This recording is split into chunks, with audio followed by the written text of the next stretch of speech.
Aussi étrange que cela puisse paraître à la raison, le Congo est bel et bien la terre des dieux, suivant la prophétie déposée et décrite comme une goutte d'eau par Ésaïe. Dès lors, l'explication du passage à vide de la nation congolaise pendant ces 4 dernières décennies devient claire, sans ambiguïté aucune. Ce peuple, notre peuple, mon peuple, qui, je crois dans les termes politiques, c'est celui-là qui est traité de souverain primaire. Et je suis très heureux et très satisfait d'avoir été écouté, puisqu'en fait, ce peuple a eu à pouvoir, pour la première fois pour moi, de pouvoir démontrer son obéissance vis-à-vis de l'Éternel, notre Dieu. Et cela, je le dois notamment. Si je remercie tous les compatriotes, je les dois notamment aux responsables politiques. Comme je crois que c'est l'allusion qu'il vient de faire, aux responsables politiques qui ont eu à pouvoir écouter ensemble avec leurs fans, et aux responsables religieux aussi qui ont eu à comprendre aussi.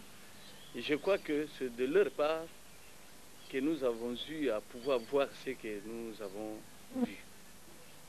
Contrairement aux attentes de cette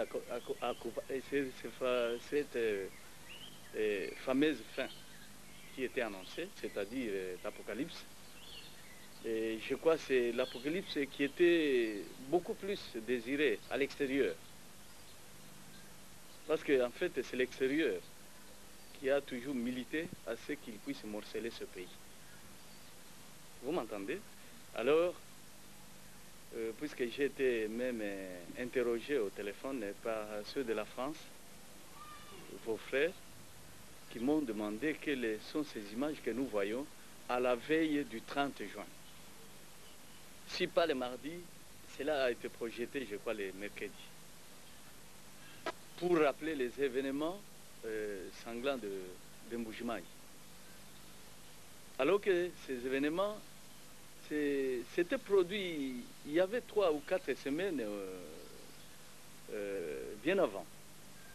Mais à la grande surprise, c'est en ce moment-là que TV5 va pouvoir montrer ça. Et moi j'ai dit, mais on est tranquille ici, on est calme. Et je crois que l'Éternel Dieu va nous aider à pouvoir être calme, même demain. C'est-à-dire, le lendemain de ce jour-là, c'était le 30 juin.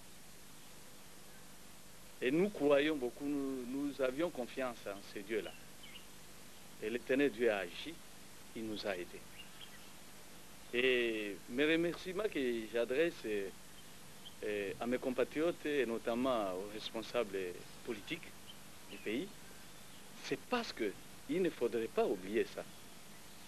Nous travaillons avec Dieu, c'est ce que dit Paul.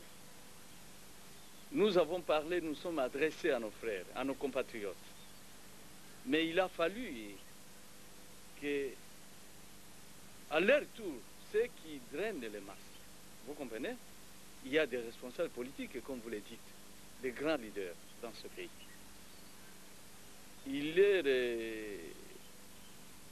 revenait de pouvoir sensibiliser les masses, leur dire que nous devrions, en fait, on ne peut pas minimiser ça.